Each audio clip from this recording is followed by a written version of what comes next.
Good morning, good afternoon, good evening. It's Wednesday again. Wednesday means WTF, Wednesday or Weekly Technical Forum. It's my real pleasure today to invite someone that I have known forever, but have never met. And I don't think today even count as a meeting, but there he is. Jay Botelho, there you go. Jay Botelho is the product manager for WildPackets, one of our sponsors. But Jay has been written for Love My Tool for a long time. You can find his article on Love My Tool. He's actually been with the industry for a while. Tim knows him a long time too, right, Tim? Yes, sir. So my other panel today is Tim O'Neill, good old-time guy. Good afternoon, Tim. Good afternoon.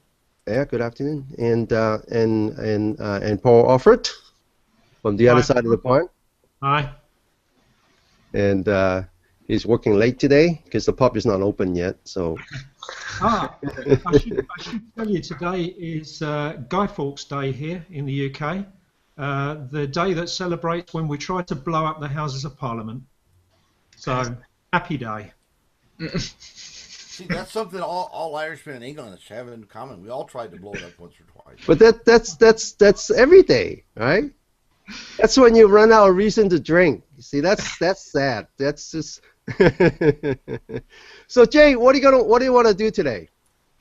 Well, I want to give everybody out there just a little introduction to WildPackets, just in case they didn't know who we are, and really wanted to focus on a new product that we have that's really focused on 802.11ac and wireless LANs, and not so much focus on the product, but focus on some of the issues right now that are really starting to crop up for network analysts on wireless LANs when they go to 802.11ac. The things they do today are really not going to work well, if at all, in the future. And I don't think a lot of people have thought much about it. I know some have. I've been at some forums where we've discussed this, but it's been among real wireless experts. And I don't think that, in general, people are really thinking this through. So I want to make sure that we're pretty clear about that. Good. And so 802.11ac is a new standard, or is it already out there? Oh no, it's not new. It's been out for a while. It's been ratified for 13, 14, so just about a year, December last year, and there's already a whole lot of gear out there, a lot of consumer gear, and we're already well into what the industry is now calling Phase 1 802.11ac for enterprises. So Cisco has 11ac enterprises, Aruba does, all the key players have equipment out there. When I was running my last company, WildPackets was one of our partner, and it was very special in that they were just across the bay, so it was easy for me to go over there and have lunch with with them. I noticed that they always hide you in the back, so I never actually get to see you. But my recollection is that WildPackets have a long history of focusing on wireless, on Wi-Fi, isn't it? We do. We were actually one of the first. A couple of people claim the first. I saw that in slides the other day. So, and I always like to be honest. So I still think we were the first, but if not, we were very close to the first for a software wireless LAN analyzer back in 2001, pretty much when things were brand new. We worked closely with what was then the precursor to the Wi-Fi Alliance to have software that they could use to test for interoperability, and we've been working on that ever since. We were really right in the forefront with 11N, right in the forefront with 11AC. And Jay, when did you join WildPackets? I've been here since 2005, so basically about 9.5 years now. It's interesting because when I think back, we're looking at opportunities for startup, and I think sort of a 03, 04 time frame was when Wi-Fi first came out, and everybody thought that, wow, that's so great, we should start a company around that. And then I remember that Wi-Fi became a standard so fast that it really wasn't that much opportunity for startup anymore. Yeah, that is exactly what happened. It happened very, very fast. I was in a startup before this that was in the 802.11 space, and it was it was a struggle. And actually, they're still around, but they've changed business models about 20 times, so it's not even really clear what they do anymore. Okay, so so tell me, give me a hint. So which slide should I go to kind of give an overview of today's presentation? I'm on the third slide right now. Let me see. Let me open them up on my side so I can. You can also click on that window. You know. Okay. Yeah, just click on that. You can see it. So I just want to kind of give an overview, and then we kind of let you. On that window? Yeah. Yeah. So I'm on the third slide now. Right. So we had a slide about adoption. We'll show that one real quick. That's the one that you're hovering over right now. Okay. It's actually quite interesting because we did a survey a couple of months ago. It ended a couple months ago. We surveyed about 200, I think it was 215 people, and the crux of it is about 50% are either already have some AC or are planning an AC migration in the next 12 months. So it's going to be a very rapid turnover. Industry analysts are predicting even faster and substantially faster than it was for 11N. Where a number of enterprises maybe even kind of skipped 11N or didn't do that much with it, but it looks like people are going to jump in with both feet for 802.11ac. Uh-huh. And I think that's going to cause some of the problems. So one of the big problems with AC, it started with N, but it's progressing rapidly with AC, is for wireless LAN analysis, everyone's always been accustomed to using a laptop, like I'm doing this over, with USB dongles attached to it, wireless LAN adapters that had special drivers that you could use to put into promiscuous mode and capture wireless packets. That's becoming really not a very viable solution with N and with AC because the adapters are typically not as capable anymore as the higher end access points in the system. So for example, in AC, today you can get access points from Cisco, Aruba, etc. that are 4-stream access points, 11AC, and that means they're capable of going up to 1.733 gigabits per second. Most wireless LAN adapters that you would buy that are AC are little plug-in USB devices, little thumb devices, and they're 1-stream, which means they're only capable to 433 megabits per second. So if I'm going to take my laptop out there with a bunch of these little USB dongles into an environment where there's a lot of 4-stream AC traffic, I won't see any of the traffic at all. It's not that I'll even get a piece of the traffic or an indication that there's something going on. I won't see anything at all. So that's really creating, it's going to create some havoc in the way people are used to doing wireless LAN analysis and troubleshooting with AC.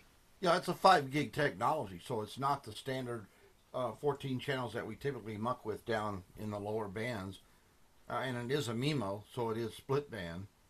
And then, of course, most of the new AC takes 2 1 gig Ethernet connections to be able to really use it. At least what I've seen. That's absolutely correct. And what we're doing to try and to hopefully provide a solution in this area is we're actually introducing an appliance-based wireless analysis system. So everyone with wired over the years at WildPackets, people have made that transition to 24/7 wired analysis using appliances. We're doing the same thing with an wireless. So just as you were saying, Tim, it'll actually have 4 1 gig ports on the back of it, so we can take in up to 4 gigabits per second into the appliance, and to alleviate the problem of there's not being capable traffic, we're captured directly from access points themselves. Access points can be put into sniffer mode, and it can be done quite easily through the UI for the wireless LAN controller, and that is really going to be the only viable alternative for customers that have these high-end 802.11ac deployments. It'll be to either dedicate an access point full-time to being a sensor, or put one in sensor mode, sniffer mode, on an ad hoc basis when you have a problem. There's typically enough overlay designed in wireless LANs today to be able to do that. You could easily take an access point out of service, make it a sniffer. People on that one would just reconnect to an adjacent access point, and now you have a sniffer right in the area where your problem is, bringing packets even back at very high speed back to an appliance that's going to record those packets and analyze those packets. Unless somebody comes up with a 4-port aggregate tap that has full bandwidth capability. Yeah, that's very much what this is like. It's basically, it'll aggregate the data from any number of access points as long as the overall throughput stays below the 4 gigabits per second. Everything, the box will just continue to capture packets. The nice thing about doing it in the appliance as well is if you do go to a mode where you dedicate some access points to being sensors, you can then do true 24/7 monitoring and analysis. We can have that box constantly capturing packets, constantly analyzing, and then if there is a problem, the network engineer can just go back in time and look at the packets from that time. It's a huge problem with wireless today too, because so many of the problems are intermittent. They happen and they go away. They're on a user's personal device, so by the time the user even reports it to IT, it's well after the problem has happened. That happens all the time. We have a very good use case of that with Chicago Mercantile Exchange. It's an organization that runs 7 or 8 commodity exchanges around the world, and it's exactly their problem. They have 8 or 9 hours a day of extremely busy wireless activity, hundreds of users, hundreds of trades per minute, and all of these users using their own devices. So it's all BYOD, and this isn't you and I trading 100 shares over E-Trade and getting the crappiest best price that there is at the moment. These are guys who all have to have a level playing field.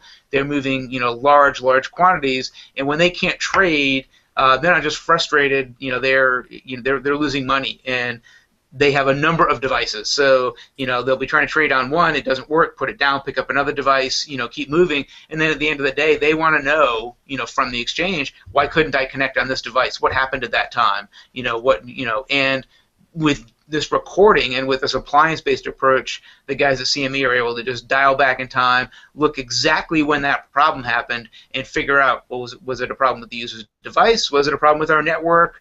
Was it a signal strength problem? What was the problem at that time? Well, one of the problems that I've seen lately, since we moved into the MIMO world, one of the big problems has been is that the IEEE standard are no longer really standards. They're suggestions. They're recommendations. And so we see a whole playing field full of products that are not really interactive or intercapable, working intercapable with each other, because they this guy added a little better feature here, and this guy took away this feature, and this guy, the basics are accepted as a standard, but most of the 802 IEEE standards are, here's some standards, and oh, by the way, here's some suggestions. And that's what really hurts people. And the other thing, of course, 5 megahertz, that's microwave, and the absorption rate of that is really high from an RF standpoint. And that's one of the problems that we've run in with in the very beginning. So I think this is going to be great, but I hope that we get people to kind of try to stick to a standard and not be. Of course, the hackers love that. Once there's a standard, they can really use that for their monitoring convenience. No, you're exactly right, Tim. Especially that the first point around it not being standard, but not standard, or standard with lots and lots of options. And we've run into that a lot over the past couple of years. And we continue to run into it today. Back to using the little USB wireless LAN adapters as packet capture devices. That's still ultimately extremely popular. But one, just as an example of what you were talking about, it's a specific example, but it's a very good one. Is many vendors over time moved to support for something called LDPC, low density parity check. So that was available on their access points. So then as clients became available to be able to do that, a lot of times they would negotiate to use that, and away they would go and communicate. But many of the wireless LAN USB devices don't support LDPC. In fact, actually, most don't. So we have a lot of customers who are trying to use USB adapters with a laptop to capture this traffic, and then they're calling support and they're saying, "Hey, I can't see this traffic." And 9 times out of 10 now, when we analyze that for the customer in support and we look at what's going on, we realize it's because there's LDPC traffic. We can see in the beacons that it's enabled and in the probe requests and probe responses, and that's why the user's not seeing the data. And just to your point, Tim, it scares me that there's just going to be more and more of that as time goes on, because there's so many of these options in the standards, and not everything is required to be implemented. Hey, but hasn't it always been the same? I mean, if you think back even to the days of modems, I remember modems having extra features on top of the their encoding techniques and higher speed encoding techniques that were proprietary, and then it would just train back to the lowest common denominator. I mean, this seems to be, isn't this just normal stuff? This is what we're going to see. I mean, a manufacturer has got to have a way of differentiating their product from someone else's, haven't they? So yep. I think we're just going to continue to see this. Yeah, no, that's absolutely true, and that's why I think with part of where we're heading, we're encouraging our users who want to do packet-based analysis to use the access points as the capture devices, because it's going to be a negotiation between the access point and the client, right, as to what that lowest common denominator is. But the lowest common denominator is typically on the client, not on the access point. So if you're using the most capable device, the access point, as the device to capture your traffic, odds are you're going to be able to capture all of the packets, in your particular deployment. If you rely on some sort of client, and especially some inexpensive low-end client like a USB adapter that you can buy at Fry's or Office Max for $39, that's probably not going to get you the packet capture, integrity that you need. But isn't the technology going to catch up, Jay? Because I mean, USB 3 is capable of 4 gig. What's to stop someone coming out with an adapter that will support 4-stream, full speed? Right, they might. I mean, that's one of those unknowns for us in the industry. But I think what we saw in N, and what I think we're going to see a little more with AC is, I think they'll keep up in many ways, but I don't think they'll probably ever go to the higher number of streams. I don't see the need in the industry for a 3-stream or a 4-stream USB device. And the reason I say that isn't because people don't want the faster speeds. I say that because wireless is built into almost everything nowadays. 802.11 is built into everything, and the reason for the USB devices was to make things that didn't have 802.11 compatible with 802.11. But the need for those is just diminishing all the time. As a matter of fact, we've seen a marked decrease over the years of available USB devices. 5-6 years ago, there was a huge, many manufacturers were in the mix, and there were a huge number of devices, a huge number of choices. Now the choices are much, much fewer for USB wireless LAN devices, because there's just not as much of a market for them. Packet capture aside, that has nothing to do with packet capture, strictly to do with market dynamics.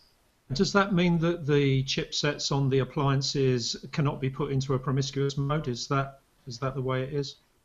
It's the choice of the manufacturer, but many of them don't provide that ability to put them into promiscuous mode. Access points still do, fortunately, and companies like WildPackets, who are in the packet analysis end of the business, and other companies like us have good relationships with engineers at Cisco and Aruba, so we're able to kind of keep that trend going. But your average commercial access point, for example, that you might go buy off Amazon for $149, there's no way to put that into promiscuous mode. There might be somewhere if you jailbreak it or put on a different Linux distribution, etc. But there's no easy, clear-cut way to go do that. So that's that's we're hoping that there aren't huge problems with with packet analysis and AC, and certainly we're getting on the forefront. I think what we're the hump we're trying to get over for people is customers see using an access point as an expensive alternative when the previous alternative was a $49 USB wireless LAN device, and I completely understand that. But on the flip side, if you really if you want fidelity in your 802.11 analysis, you need a high fidelity device. And in many ways, it's not much different than audio, right? People that really want true high fidelity, are willing to spend tens of thousands of dollars on receivers and speakers and other things to achieve that. It's the same kind of thing, especially as we move to things like AC, where all the options, all the things we've talked about, various options, not everything included, etc. You need to use the highest fidelity device you have, and that's an access point.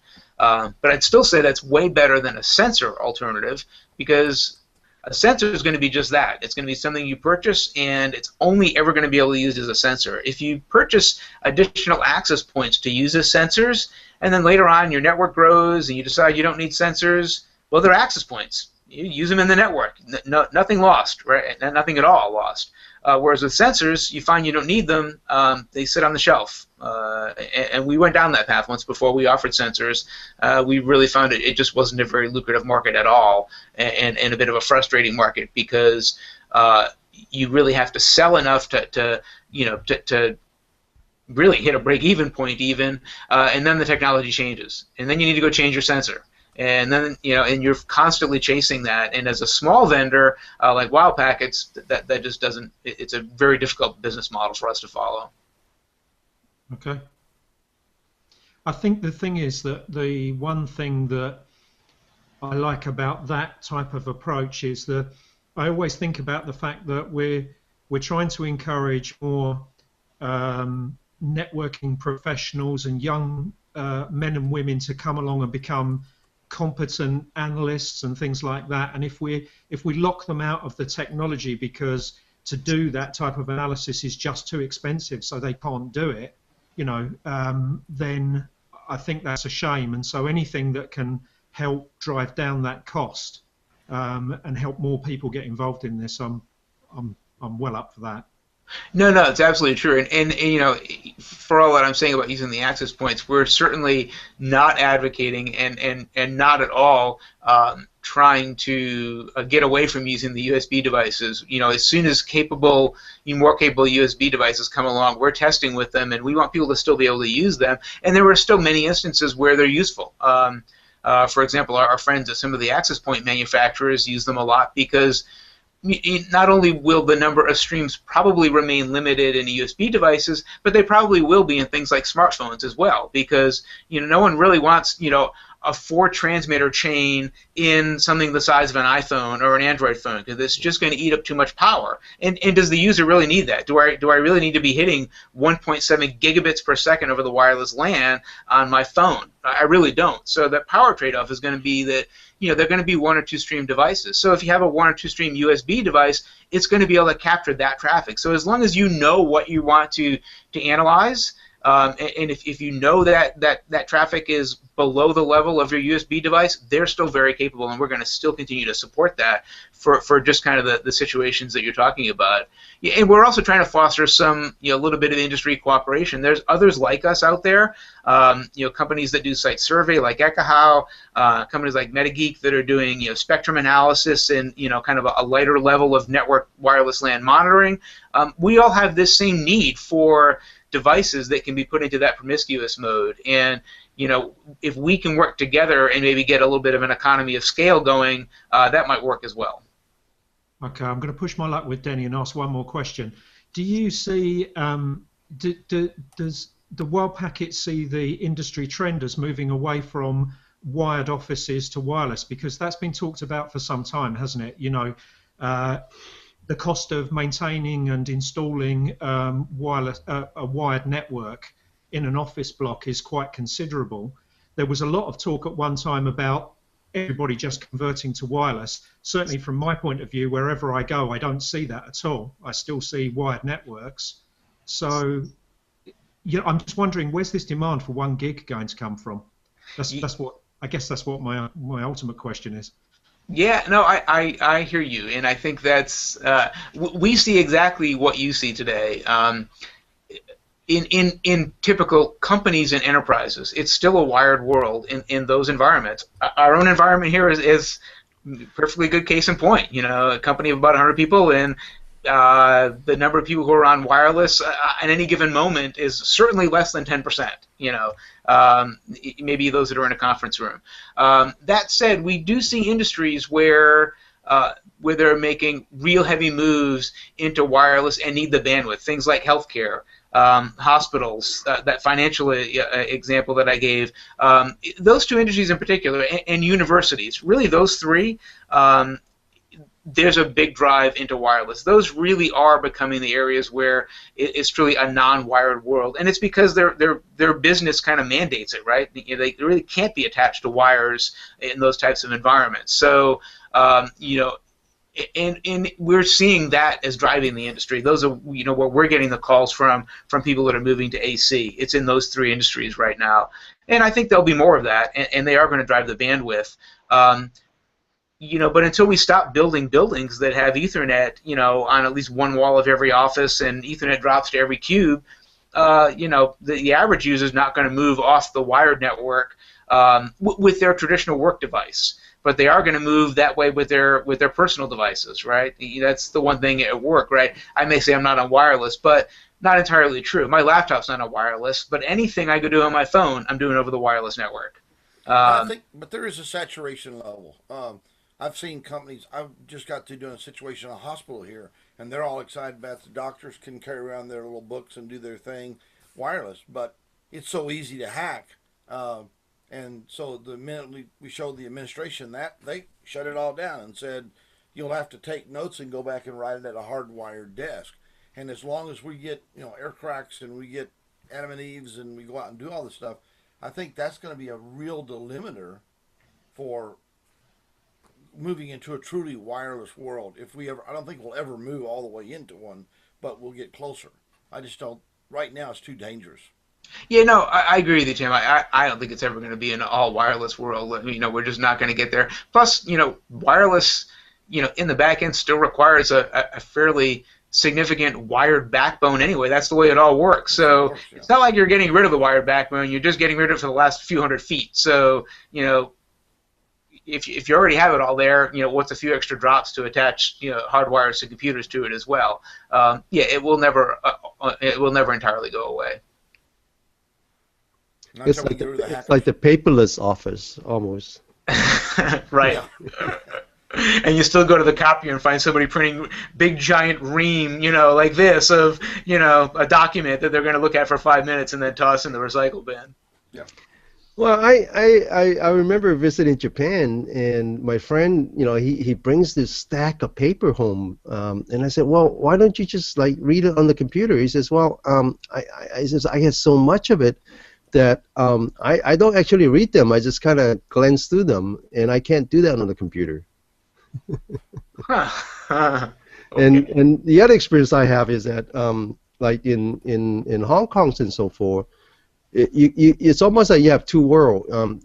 When you're in the corporate world, there's no wireless. People are afraid of wireless because they have had, you know, really bad experience with people hacking into the wireless network. And like, but on the other hand, like you said, you know, as a consumer, everything is wireless, right? Right. And everything we do is all of our devices are wireless. Even at home, how much do you do that's wired versus wireless? It's probably mostly wireless at home. Well, I need wire every Wednesday. That's when we do the show. I knew you were going to say that. Way to go, Danny. Okay, well, Jay, I know you're. We managed to get in your schedule not once but twice. You are coming back in 2 weeks to do a live demo on your device. But I put up the summary slide. I don't know if that's appropriate, but why don't you kind of use that to kind of give a summary of today's presentation as well as a summary of the company, and then maybe even a teaser for the show coming up in 2 weeks. Sure. Let me get to that slide. So, you know, basically, you know, enterprises are rapidly deploying 802.11ac, kind of as we talked about, and you know where we're approaching it from. Again, not abandoning any current approaches to wireless LAN analysis, but trying to offer new approaches to wireless LAN analysis that are going to accommodate the very fastest capabilities that are out there in 802.11ac with a multi-gigabit appliance, 4 1-gig ports that are able to capture and analyze really the most advanced 802.11ac networks out there. It's at multi-gigabit speeds. It'll give people 24/7 enterprise-wide visibility, and of course all of the time-saving analytics that people have come to expect from the WildPackets products like OmniPeak, where we have built-in roaming analysis and built-in voice-over Wi-Fi analysis, built-in experts, a peer map view, all of our visualization, etc. And then in a few weeks, I'll give an example, kind of go through from soup to nuts how one would actually take an access point and put it in sniffer mode, and then from there direct those packets into a high-speed appliance like our OmniPliance Wi-Fi, and then do a review and a highlight of some of the built-in analytics that we have for wireless inside of our user interface that'll help people analyze problems on wireless LANs very, very quickly. Yeah, we look forward to that. I hope you enjoyed today's discussion. We really like it when we can have one of our sponsors come up and talk about the product. This is, we have very low tolerance for BS here. Right? Yeah, I think you noticed that, right? Hopefully you didn't feel like there was any going on. No, because not at all. No, I'm actually asking you if you enjoyed that, because I thought it was great, and would love to come back. There's some other topics, even maybe early next year, things like security and other things that we touched on today on the wireless side, but it might be really interesting to touch on the wired side. Yeah, we'd love to have you. Remember, Jay, that you're a sponsor for Love My Tool. You've been with us almost since the very beginning, and we want. Denny was one who was the thinker that came up with this idea, and at first I was like, oh, no one's going to be interested in this, and I was wrong. And of course, as a sponsor, we want you to come on, because the Love My Tool community is made of people like you and Paul and Tony and the rest of the gang. Our job is to help educate people, get people asking questions, get people challenging things. And of course, I have a bad reputation for saying what I feel like, but that's what we want. We want you to come back. Don't feel like you can only come back one time. As a sponsor, we want you to call us. Hey Tim, or hey Denny, I got a new, left-hand widget that everybody's gonna love. Or hey, it's not Tim. It's not even a question of good or bad. It's just that you have a reputation. I definitely have a reputation. But, unfortunately, it's not with the society strata that I wanted, women. But, so Paul, why don't you? I'll give you one more chance to kind of give a summary of. Yeah. What do you think of what Jay had to say today? I like the sound of it. Obviously, I'd like to see the demo. Wireless is not something I get that involved in, because nearly everything we do is enterprise networking based, and so my knowledge of wireless is not too great. I like the philosophy of taking a device like an access point and then reusing it for another purpose, and I certainly have thought myself about what are the things we could possibly do with things like SDN switches, and I know Tim and I have spoken about Arista and some of the things that perhaps you can do with those types of switches. So yeah, it's good. I like the sound of it, and the power really comes in the software, doesn't it? And so if we can reuse the hardware from leverage off of someone else's hardware design that's perhaps solid anyway, then that all sounds good to me. Yeah, I agree with that. So Jay, we thank you for coming. We didn't touch everything that you wanted to do today, probably. Much enjoyed it. But you have a chance to come back in 2 weeks. Sounds good. See you guys then. Okay, thank you, Jay. Thank you, Paul. Thank you, Tim. And see you guys next week. Bye-bye.